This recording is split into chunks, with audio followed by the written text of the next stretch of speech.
Olá, meus amigos e minhas amigas, como vocês estão? Tudo bem? Bom, eu espero que sim. Sejam todos bem-vindos a este canal Ponderações com Josa Novares. Grato demais pela generosidade do seu apoio e seja você em quaisquer lugares desse imenso mundão de nosso Deus.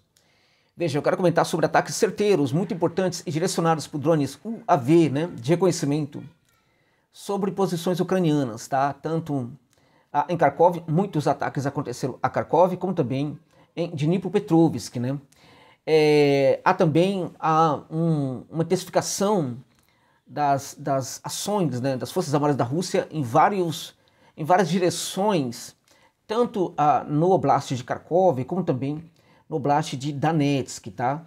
Com posições sendo retiradas pouco a pouco das Forças Armadas da Ucrânia, um terreno sendo conquistado pouco a pouco. Não temos aí necessariamente povoados sendo conquistados no número significativo, mas a gente tem áreas, muitas áreas, aí sim, no número bem significativo, muitas áreas no entorno de inúmeras frentes que estão sendo conquistadas pela Rússia. A Rússia está intensificando a pressão sobre as forças ucranianas em diversas frentes, e as forças ucranianas estão simplesmente se resguardando, procurando, em alguns casos, até uma situação favorável para uma fuga. É isso que tem ocorrido, como, por exemplo, em Taretsk. Em Taretsk, as Forças Armadas da Rússia têm praticamente o controle de todo ali o povoado, como também de outras localidades no entorno do povoado de Taretsk. O mesmo vem acontecendo, desta vez, cada vez mais, eu posso dizer para vocês, ali na direção de Kupiansk, Kupiansk e Liman, entre Kupiansk e Liman, a Rússia tem tomado muitas posições da frente das Forças Armadas da Ucrânia, também tem conseguido evitar inúmeros contra-ataques que os ucranianos tentam praticar todos os dias, tá? Então eu diria para você que, do ponto de vista do ganho territorial, isso vem acontecendo cada vez mais, embora necessariamente não signifique que a Rússia esteja conquistando, libertando povoados e incorporando-os ao seu território, tá? Bem, um ataque importantíssimo aconteceu com mísseis Iskander, MOTRK, a partir de um drone de reconhecimento que fez ali um estudo sobre a posição ucraniana e entregou ali na região de Kharkov, um trem que estava descarregando, pronto para descarregar armas, munições e inúmeras outras blindados, E também fala-se que havia pelo menos ali mais de uma centena de soldados ucranianos. Neste caso, neste trem, nesse ponto aí de desembarque de munições, os soldados ucranianos que ali estavam eram soldados ultranacionalistas, ou seja, esse pessoal dos batalhões aí nazifascistas da Ucrânia, tá? Então esse ataque aconteceu com o míssil Iskander, praticamente ali gerando tantas explosões, mas tantas explosões que, passadas várias horas depois da chegada do Iskander, os moradores relatavam que as explosões continuavam em chamas, muitas chamas e, sobretudo, explosões constantes, Esse ataque com o Iskander atingiu este trem, vários vagões ali que foram completamente destruídos, como também destruiu muita coisa no entorno, tá? Havia armas ali já no entorno, parecia que ali, naquela estação ali, havia já uma espécie de galpão, até a céu aberto de algumas armas da OTAN, o que não dá para entender, cada vez mais se sofistica esse serviço de reconhecimento por parte dos drones russos sobre as posições ucranianas, sobre os galpões de armas ucranianas, e pelo que tudo indica, havia neste local muitas armas a céu aberto ali, sequer havia um galpão ali para proteger essas armas, Portanto, o Iskander chegou e destruiu tudo que vocês podem imaginar, O que se fala, não há um número preciso sobre o número de vítimas dos nacionalistas, mas pode ter ultrapassado uma centena de soldados ultranacionalistas, que são aqueles seguidores do moço lá da Segunda Guerra Mundial. Ou seja, eles foram dessa para uma pior, porque é isso que eles merecem, tá? A partir desta para uma pior realidade, já que são pessoas, esses sim, do mal. Sabe aquela história que o Ocidente fala que a Rússia é do mal? Pois é, essas pessoas aí sim, esses seguidores lá do grande nefasto lá da Segunda Guerra Mundial, essas pessoas sim são do mal e elas dão exemplo disso o tempo inteiro. Estão dando muitos exemplos, inclusive nessa guerra da Ucrânia, quando pegam os prisioneiros da Rússia, tá? Então, o sistema, portanto, de Iskander localizou as posições ucranianas e detonou ali várias munições, né, que estavam presentes ali naquele trem, tá? Bem, também houve um ataque muito bem sucedido também com Iskanders, né, na região de Dnipropetrovsk, né? E lá nessa região foi destruído um sistema de defesa, na verdade, foram destruídos sistemas de defesa aérea alemães, né, o chamado Iris-T, né, que a Alemanha entregou aos montes, né? Quantos nós temos? Nós temos aqui essa quantidade. Vamos entregar tudo para a Ucrânia? Vamos, né? Pois bem, né? Grande parte desses sistemas alemães estavam presentes nessa localidade, né? E eles foram destruídos pelo míssil Iskander, tá? Também foi destruído na mesma localidade, com o mesmo ataque, um radar TRMLD das Forças Armadas Ucranianas. Tudo isso estava ali em Dnipropetrovsk, tá? E tudo foi destruído pela chegada do Iskander. Novamente tivemos a presença de drones fazendo um estudo sobre as localizações, sobre os locais onde estão presentes essas armas, né? E a partir daí essas informações foram passadas para o sistema Iskander, que depois fez o serviço, né? Fez o resto do serviço, destruindo não somente armas, equipamentos. Fala-se que muitos blindados foram destruídos nesses ataques da Rússia também, como também efetivos ucranianos. Lá em Dnipropetrovsk havia soldados, contudo não eram nacionalistas. Ali também, nessa região, mais de 3 dezenas de soldados ucranianos parece que foram eliminados do fronte, né? Esses aí não são necessariamente ultranacionalistas, então há uma certa solidariedade, né? Só não há para os, né, fascistas, né, ucranianos e também para os mercenários, tá? Segundo as Forças Armadas da Ucrânia, ou seja, comando ucraniano, tá? Nesses ataques que aconteceram ali na região de Dnipropetrovsk, né, foram mais de 140, tá? 140 dentre todos os mortos e feridos, ou seja, no primeiro momento tivemos ali um pouco mais de 3 dezenas de feridos, né, de mortos, como se sabe. Posteriormente, muitos outros também vieram a óbito, porque o número total foi de mais de 140 entre mortos e feridos, isso segundo o próprio comando ucraniano. Portanto, estamos falando aqui de números conservadores, tá? Também 5 veículos blindados de combate foram destruídos, 15 carros, um lançador de defesa... um lançador de defesa também foi destruído, só que nós não temos precisamente qual é essa informação, tá? De qual foi, além do Iris-T, né? Também houve a destruição de 3 lançadores do sistema de defesa aérea soviético, lembra? Aquele S-125 Pechora também foram destruídos com esse ataque ali a esta região, tá? E também houve um radar multifuncional alemão TRMLD, que eu disse para você que foi destruído, e aparentemente um outro teria sido danificado, tá? Esse radar é importante porque ele gera ali a orientação, né? É um radar que orienta, então, é também muito importante hoje até mesmo para a guerra eletrônica ucraniana, tá? Então foram ataques realmente muito importantes que a Rússia conseguiu fazer, né, no dia de hoje, tanto em Dnipropetrovsk como também em Kharkov, tá? Bem, eu queria comentar com vocês rapidamente aqui sobre a questão do Donald Trump, gente. O que aconteceu com o Donald Trump, né, que sofreu um atentado lá nos Estados Unidos, na Pensilvânia, fazer um comício, e aí um atirador, né, teria atingido a sua orelha, neste caso, né?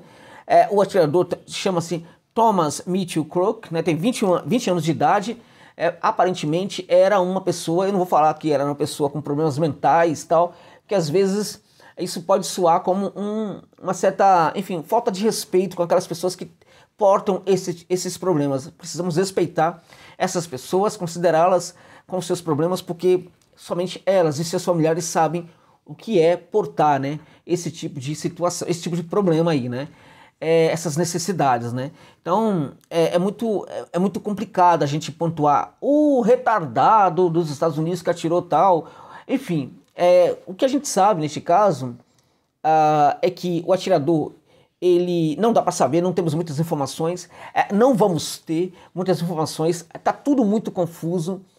A situação de segurança no entorno do Donald Trump era muito estranha. Estamos falando de um ex-presidente da República que tem um tipo de proteção diferente, é uma proteção bastante severa. E olha, gente, dá até para desconfiar, né? Será que esse pessoal que estava na base da segurança do Donald Trump, né, não teria alguma coisa a ver com isso? Olha, é a hipótese que muita gente aí está sustentando também.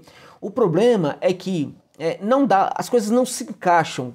Qualquer teoria que você possa utilizar, assim, fica muito difícil presumir, né, que se houve uma combinação de ações, né, que essa combinação ela tenha sentido. Não dá para ter sentido, por exemplo, um atirador tão amador, né, com gente tão especialista das forças de segurança do Donald Trump. Então, se houve ali, por exemplo, um tipo de ajuda, de colaboração mútua, não dá para presumir, por exemplo, que você tenha amadores com aquela severidade de amadorismo, né, aquele rigor de amadorismo, e do outro lado, aqueles profissionais com tanta formação, tanta instrução para gerar a segurança para o presidente. As coisas não batem, entende? Também tampouco a gente pode falar de um complô, não sei, né, se não podemos, né, mas fica realmente insustentável, é muito difícil sustentar que houve um complô dos democratas para eliminar o Donald Trump.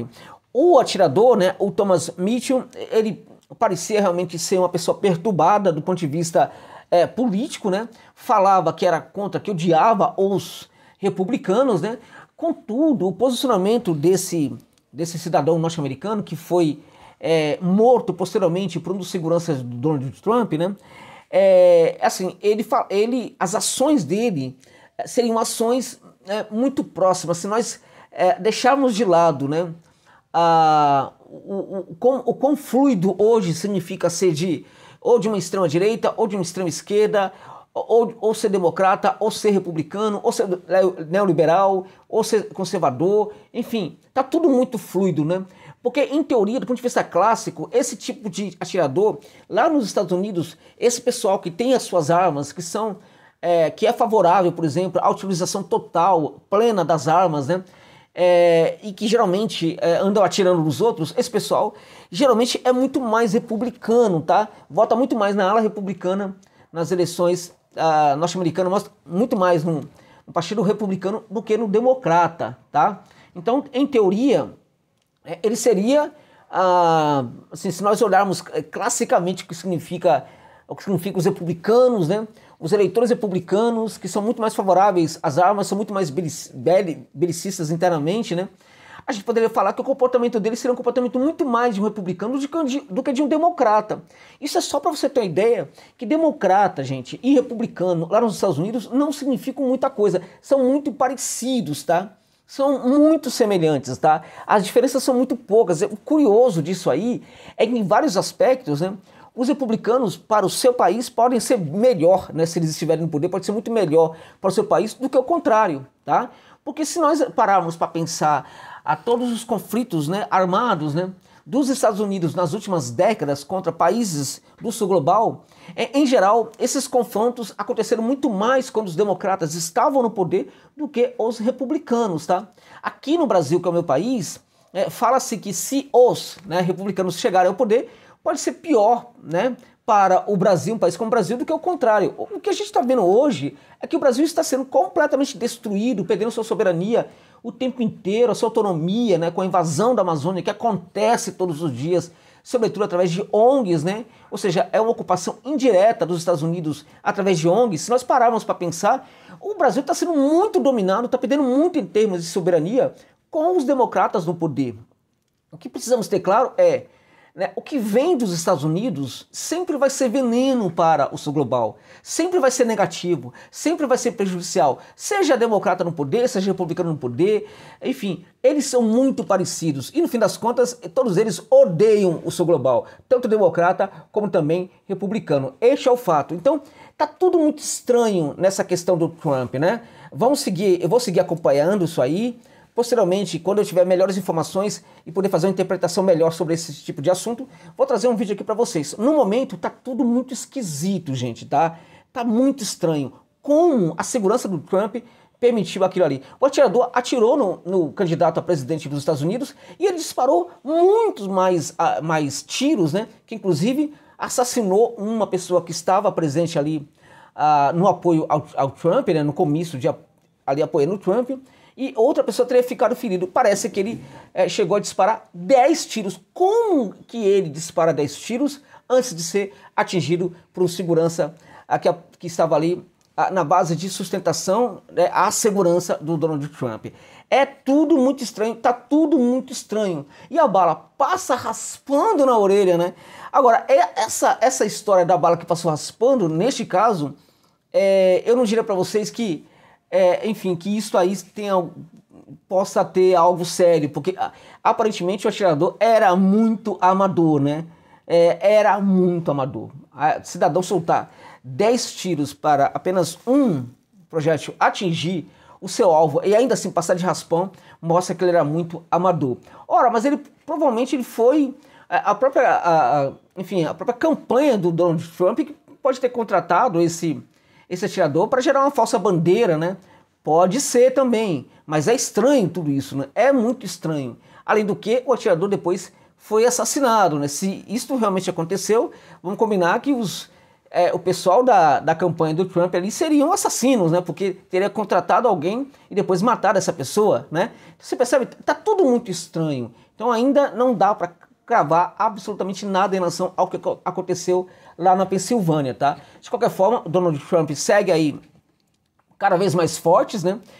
Se a polícia norte-americana, né, não descobrir um possível complô, provavelmente isto era justamente o que faltava para que ele pudesse vencer as eleições que vão acontecer no final do ano, né? Acho que vai sair muito mais fortalecido, tá? A partir deste evento aí. E, de certa forma, assim como aconteceu aqui no Brasil, né, que teve um candidato também a presidente, Jair Bolsonaro, que sofreu um atentado, nunca foi devidamente esclarecido. Parece que o mundo não quer esclarecer. Parece que tanto aqueles que estão na oposição, né, que se opõem a Bolsonaro, parece que não tem todo o interesse de esclarecer precisamente o que aconteceu naquele atentado. Me parece que isso possa ser uma tendência, tá? E se isto é dessa forma como eu estou falando, é provável que também lá nos Estados Unidos nunca possamos ter uma clareza absoluta sobre o que de fato aconteceu na Pensilvânia com este atentado ao candidato Donald Trump. Tá bom, gente? É isso, muito obrigado pela gentileza de ficar comigo neste vídeo até o final.